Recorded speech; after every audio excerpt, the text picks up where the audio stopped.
Pemirsa, pasang surut yang terjadi di Sungai Musi dalam beberapa waktu terakhir menimbulkan banjir di Lorong Patria, Kembang Agung, Kertapati.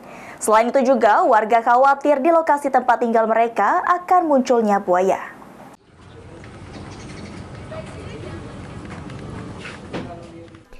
Seperti inilah banjir yang terjadi di Lorong Patria, Kelurahan Kembang Agung, Kertapati yang disebabkan air Sungai Musi sedang pasang. Kondisi ini cukup dikeluhkan oleh warga karena kehidupan mereka harus terancam dengan banjir yang bisa terjadi sewaktu-waktu. Sebelumnya menurut warga, tempat tinggal mereka tidak pernah mengalami kebanjiran. Namun sejak adanya tongkang yang tidak berjalan, maka kini lokasi mereka sering kebanjiran.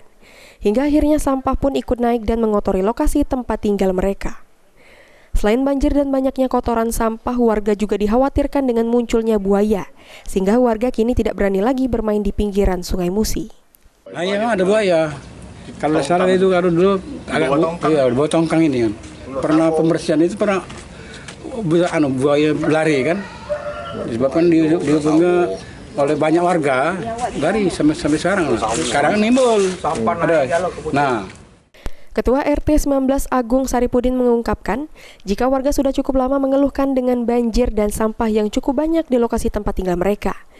Menurut warga, sebelum ada tongkang yang bersandar di lokasi tempat tinggal mereka, Lorong Patria kondisinya lebih bersih. Luruskan ya, dulu itu di sini ada jembatan. Aktivitas warga di sini itu mandi, nyuci, di sini bersih sini. Selama tongkang sudah 10 tahun lebih mangkrak di situ, akhirnya ya apa yang terjadi ini lihat. Sampahnya bisa keluar. Iya. Itu aja.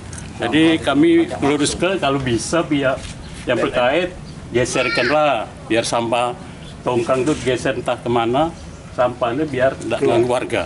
Itu aja. Selanjutnya, warga berharap agar ada perhatian dan tindak lanjut dari pemerintah di Lorong Patria yang kini alami kotor akibat sampah dan sering banjir. Firman Hidayat, POL TV.